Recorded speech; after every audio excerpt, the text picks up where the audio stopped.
Ang susunod na programa ay rated PG. Ito ay nangangailangan ng patnubay at gabay ng magulang para sa mga batang manonood.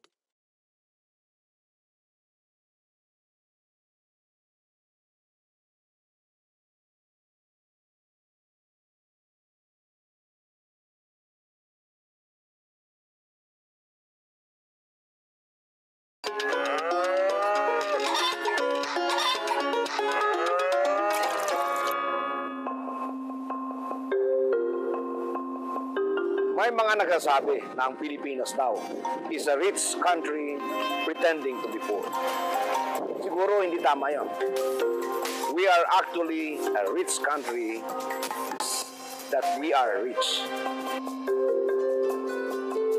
Sa unang yugto ng ating Tuklas Yaman, samahan po ninyo ako at tuklasin natin ang likas yaman ng Pilipinas sa pangingisda o fisheries.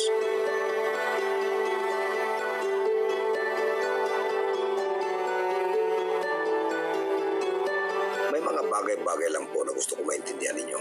Alam ba ninyo na ang Pilipinas ay may pang-5 pinakamahabang dalampasigan sa buong mundo? We have the 5th longest coastline in the world. At napakarami nating mga lawa, mga ilog, at mga creeks, mga sapa na maaari nating pagkunan ng mga freshwater fish. Subalit, in all of these years, hindi natin nabigyan ng pansin itong ating kayamanan.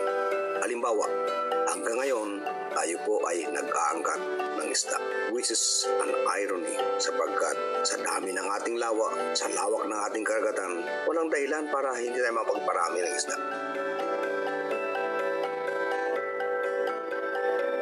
May mga bagay-bagay na dapat nating gawin upang ating makamit ang ating matagal ng pinapangarap na fish sufficiency sa ating bansa. Una, kailangan nating ma-establish yung tinatawag nating local fish sufficiency. Noong ako ang kalihim ng agrikultura, inilunsad namin ang programang ang tawag ay Balik Sigla sa Ilog at Lawa o BASIG. Simple lang po ang programang ito.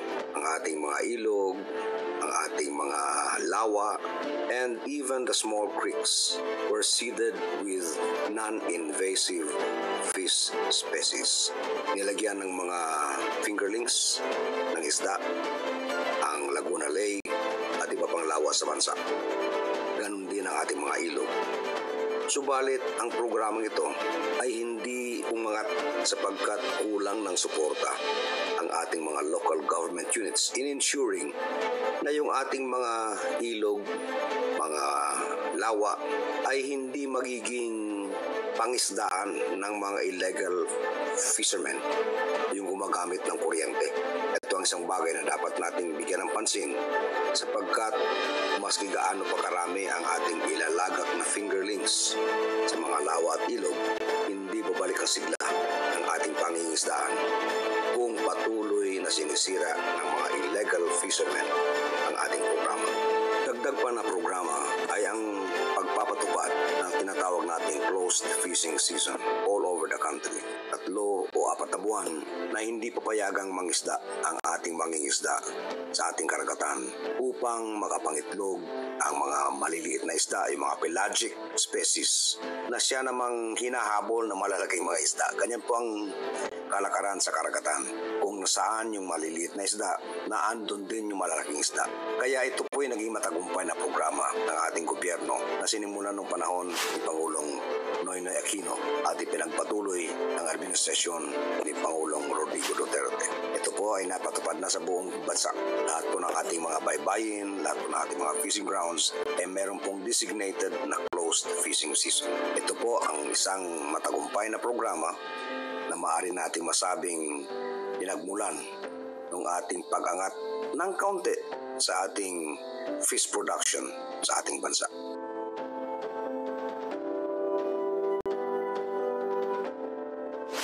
Ang pinakamahalagang bahagi ng ating programa upang makamit natin ang minimiting fish sufficiency at maaring maging major fish exporter is the market.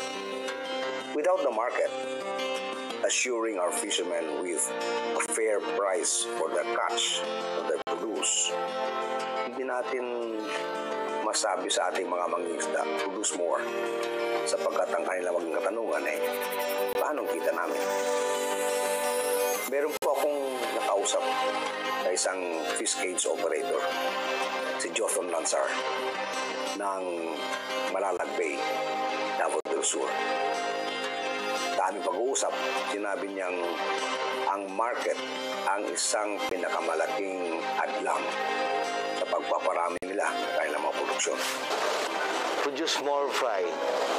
We have to produce more fry, and hindi pwede yung gobyerno kasi ang maglalagay ng hatchery site. Dapat in coordination with the private sector yan. Private sector. Private sector. So, suporta lang ng gobyerno kailangan. Yes po. Oh. So, aside from the lack of fry and fingerlings, ano pa nakikita mong... Feeds po. Napakamahal ng feeds natin. Ang yumayaman lang po lahat ng mga feed company. So, why can't the government help us produce feeds in good quality and less cost? So, yan lang naman ang problema talaga natin. Yes po. Iba't nagagawa ng ibang bansa na tinutulungan yung mga grower nila. Ba't tayo hindi?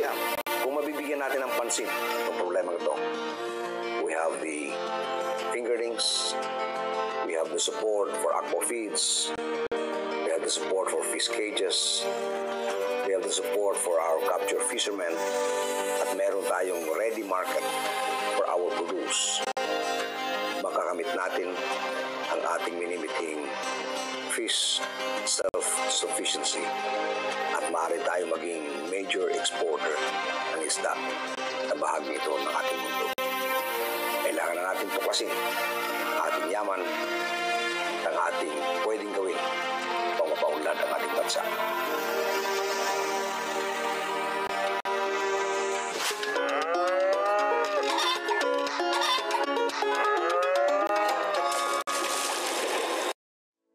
Pagkakataon nyo ng maglingkod para sa bayan. Inaanyayahan namin ang lahat ng mga individual na may talento at dedikasyon na mag-apply sa aming mga bukas na posisyon. News Division, Associate Producer, Graphic Artist, Production Coordinator, Writer, PCSO Unit, Cargen Operator, Graphic Artists. Ipadala ang inyong resume sa hireme@ptni.gov.ph.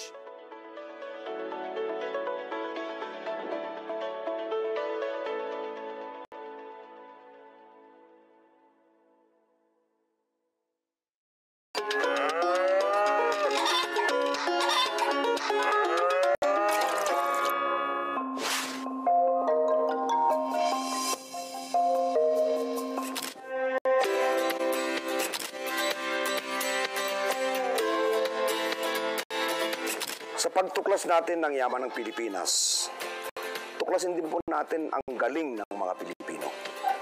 This is the portion where we will feature outstanding farms. Ngayong araw na ito, sa ating tuklas yaman, atin pong bibigyan ng pansin itong isang modelong kambingan dito sa Barangay Kinuskusan, Bansalan, Davao del Sur. Ito po ang Mount Carmel Baptist Rural Life Center. At ito po si Israel Buanga, isang BS Animal Science graduate ng University of Southern Mindanao. Siya pong in charge dito.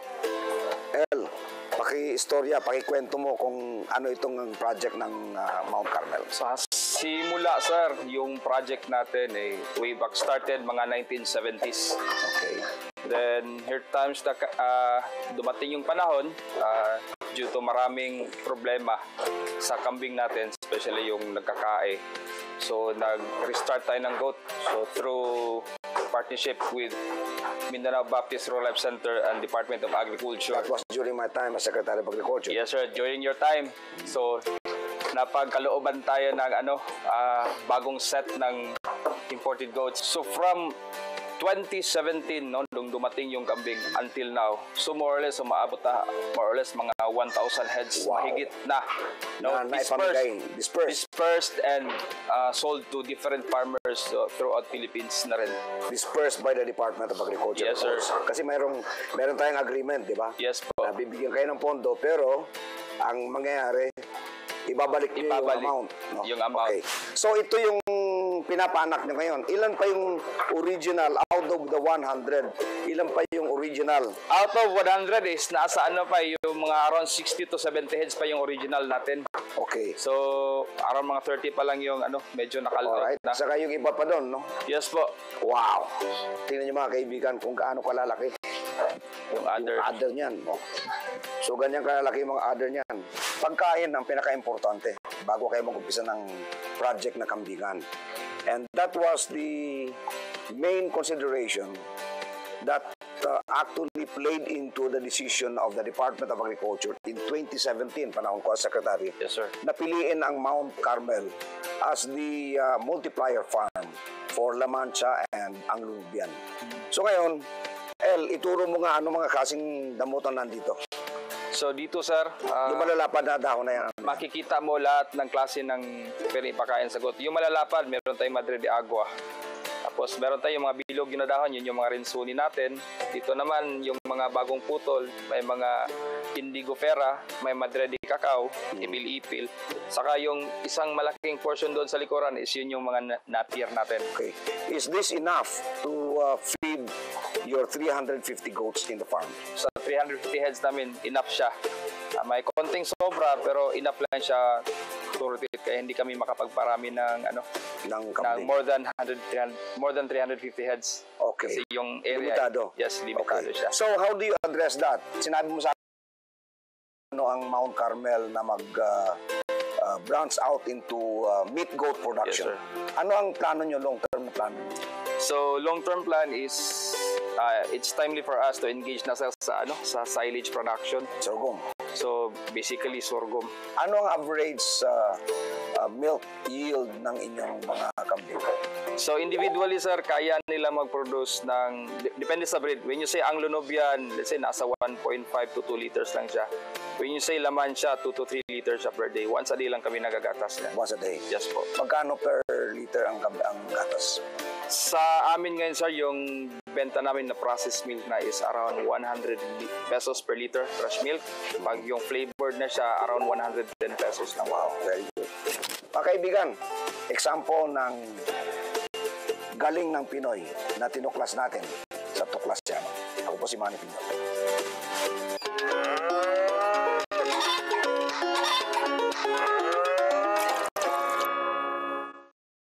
Karamihan sa amin ay nag-asawa na lang, walang pinag-aralan, hindi po kami educated.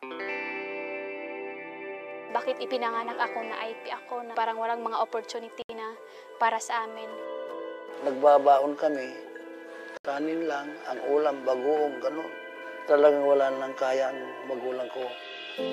Hango sa kwento ng mga totoong tao.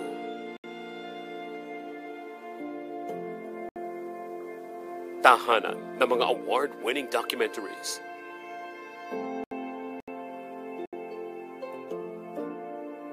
Public Eye sa PTV.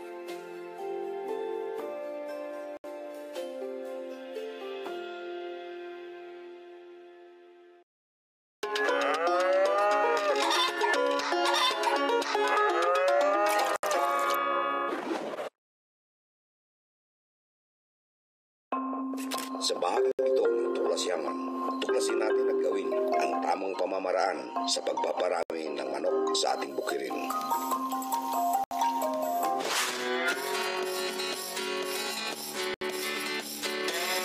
Sa pag-aalaga ng free-range chicken, dapat maintindihan ninyo na kapag nag-umpisa na silang mangitlog, dapat nakahanda kayo. Ito, malapit na itong mangitlog.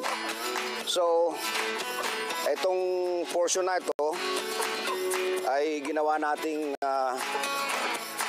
kanilang roosting area. O dyan sila dumadapo paggabi.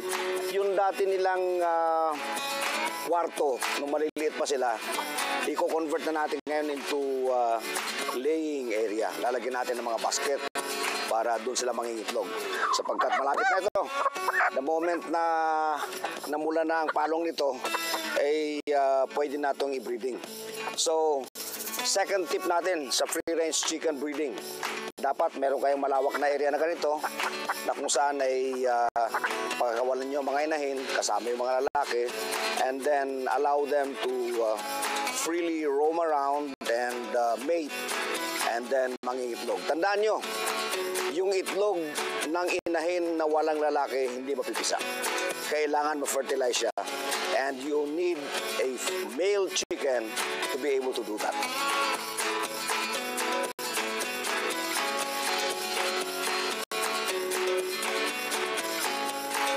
Isa sa pinaka-importanting aspeto ng pag-aalaga ng hayop, lalo pag commercial scale na tulad ng ginagawa ng Mount Carmel Baptist Rural Life Center, kailangan may female.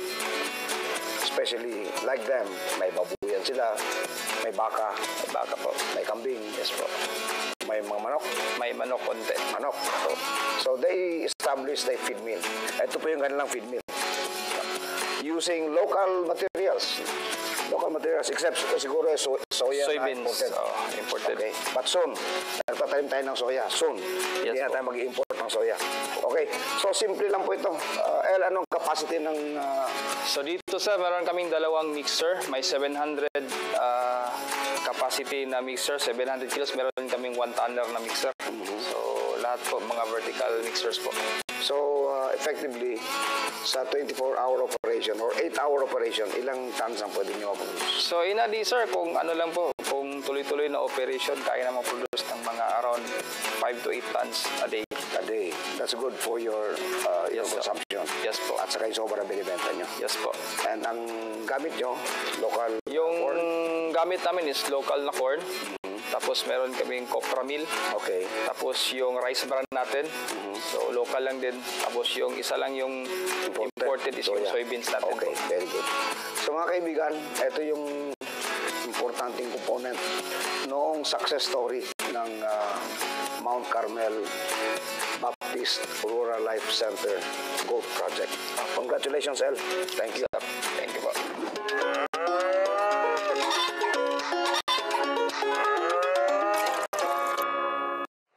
Health Watch, alertong pangkalusugan. Mag-ingat sa dengue. Ang dengue ay isang viral infection na nagmumula sa kagat ng lamok na Aedes na sanhi din ng iba pang sakit gaya ng Zika virus at chikungunya.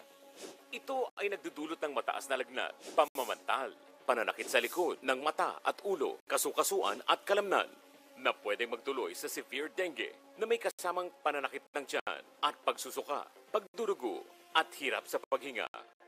Ang mga sintomas ay karaniwang nagtatagal mula 2 hanggang 7 araw. Tandaan ang 4S sa laban natin kontra dengue. Suyurin at sirain ang mga pinamumugaran ng lamok. Sarili ay protektahan. Sumangguni agad sa pinakamalapit na doktor o paggamutan. At suportahan ang fogging at spraying activities kapag may banta ng outbreak. Tandaan, sa panahon ng sakit, dapat laging listo.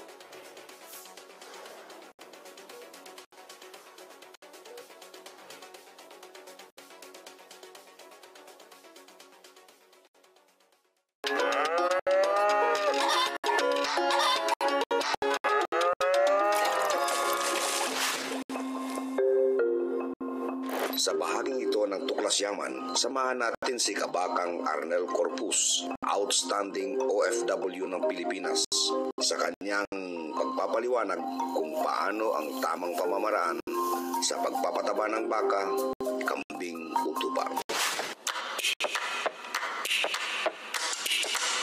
Ngayong umaga po ay pag-uusapan po natin kung paano yung pagpapataba ng baka. So mahalaga po na malaman ng ating mga kababayang magsasaka na sa pagpapataba po ng ruminants, katulad po ng baka, kambing, kalabaw at saka karniro, na hindi po mismo yung baka o yung kalabaw ang ating pinapataba, kundi or yung ating pinapakain, kundi yung quadrilateral billions of microbes na nasa loob ng tiyan ng ating mga baka. Ang mangyayari po pag ang baka po natin ay wala po yung population or yung tinatawag po nating microbial population sa loob ng kanyang rumen, ang baka po natin ay hindi po lalaki. So, ang ginagawa po namin dito ay inaalagaan po namin yung tinatawag po nating rumen microbes. Ang rumen microbes po, ang tatlong major microbes po sa tiyan ng ating mga baka ay yung tinatawag po nating bacteria, protozoa at saka fungi. Lahat-lahat po yan ay sila po yung nagda-digest nung pinapakain po natin. So, pag wala pong microbes sa loob ng tiyan ng ating mga baka, ay wala pong mag-break ng nutrients. Kaya mahalaga po na alagaan po natin yung mga microbes na yan. At ang mga microbes po na yan ay namamatay po pag ang ating pagkain ay hindi consistent. Ang ibig sabihin po, para po ma-maintain po natin yung ating microbial population, ay dapat po yung pagkain po natin mula umpisa hanggang matapos po yung kanilang feeding period ay hindi po bago-baguhin. So katulad po dito sa Great Ark Farm, ang pagkain po natin ay silage po na mais, copra meal at saka corn bran. Yan po at saka micro-ingredients. Yan po ang ating pagkain mula po day 1 hanggang 100 days. Kaya po yung mga baka po natin ay lumalaki po ng 1.5 kilo a day. So, importante po din po yung 24 hours na malinis na tubig. Yan po ang sikreto para po ma-maintain po natin ang microbial population para magbigay po ng tamang tubo sa ating mga baka at para magbigay po ng sa dairy naman po ay magbigay po ng maraming gatas. At higit sa lahat, ito pong rapids component which is kailangan po pag nasa cattle fattening po ay available 22 hours a day. Kailangan po yan. Pag kulang po ito, pag hindi po tama yung kanyang quality at ang kanyang quantity, ay maaari pong maapektuhan ang ating microbial population at hindi po natin ma-met yung gusto po natin na tubo or yung gusto po natin na labas ng gatas ng ating mga baka. At mahalaga po sa pag-prepare po ng ating pagkain na maturuan po natin yung ating mga farmer. Kaya sa susunod po na segment ay pag-uusapan po natin paano po gagawin yung tamang silage para po matuto po yung ating mga farmer dahil sabi ko nga po, mahalaga na yung pagkain po nila mula umpisa hanggang matapos po yung kanilang feeding program ay pare-pareho. So yun lamang po, marami pong salamat.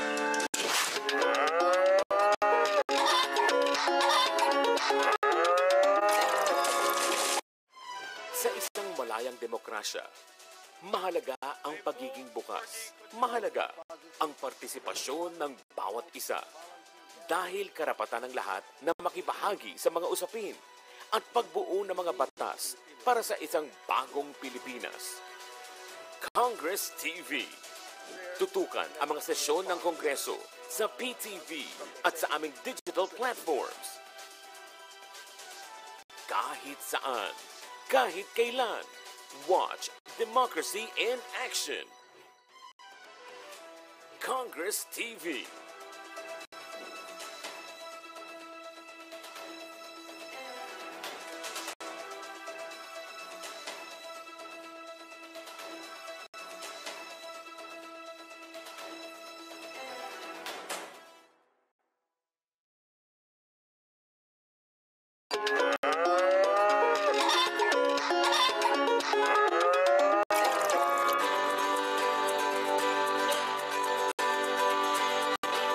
Sa bahagi ito ng Tuklas Yaman, samahan natin si Outstanding Rice Farmer of the Philippines, Danilo Arcales Bolos, sa kanyang pagpapaliwanag kung paano mapaparami ang ating ani ng palay. Tuklasin natin at gawin.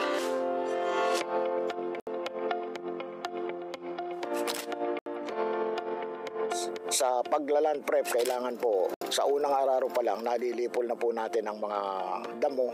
So pag nagsabog po tayo ng binhi, kailangan po siguraduhin natin na ang binhi talagang tubo, almost 95 to 99% nakatubo siya upang hanggang sa bini pa lang at sa punlaan, alam na natin kung aani tayo o hindi. Dahil kung meron pong mamamatay, kakapusin o hindi man, pagkakasyahin lang po ng ating manananim ang ating pong binhi. So pagka nagpapatanim na po tayo, siguruhin natin na ang tubig halos masanap-sanap lang. Hindi po gaanong mataas ang tubig. At kung kinakailangan nating mag-spray ng pamatay kuhol o suso, umpisahan na po natin. Bibilang lang po tayo ng 8 hanggang 12 araw. Pwede na po tayo mag-PERS application. So ang ginagamit po nating PERS application sa fertilizer ay ang 2500, 16-16-8. Mag-spray tayo ng herbicide at nakita natin may mga lumusot, hindi po natin maiiwasan. So ang bibilin po nating herbicide, tignan po natin yung pang 12 to 22 days. So bibilang na naman po tayo pagkatapos natin ng PERS application, 18 to 25 dots. Ibig sabihin, 18 days after transplanting, 18 to 25. So yun po yung second application doon. So ang top dressing po natin, ang ginagamit ko po 17-0-17 or 0-0-60. Ihalo po natin ang 0-0-60 sa 17-0-17. 55 to 58 days. Yun po ang tamang pagpapataba o pag-aabono sa ating palayan. Dahil kung lalampas po tayo dyan, halos hindi na po kayang ubusin o kainin ng palay. Dahil ang ating pong, sa ganyang panahon, hanggang 60 days po, naglilihi o may taglay na po yung ating palay. Pansinin nyo po yung mga puno niyan, bumibilog na po. Ibig sabihin, may karga o kadalasang binibigkas ng ating pong mga magsasaka, buntis na po siya. Mag-spray po tayo ng mga insecticide kapag ka naging marami sila, nasisira po yung palay, lalo po yung tinatawag nating hanip. After top dress, 3 to 5 days, mag-spray na po tayo. Aani po tayo, napapansin nyo, yung mga palay po natin, kapag kayo muko, nakikita po natin, ito hindi naglalaman lahat. Ano po ba sikreto para malunasan ng suliranin na to? Ito po yung ginagamit ko. Fish amino acid na sariling gawa, pinaghalong lamang loob ng isda, 1 kilo at 1 kilong molasses. Ipipermento, buburuhin po natin ng halos 30 araw hanggang 45 araw. Pagkatapos po nito nating maiburo at sumapit tayo sa takdang araw, pwede na po natin itong salain, kunin po natin yung syrup niya o yung katas at salain. Isama lang po natin sa knapsack na 16 liters ng isang latang sardinas na malaki.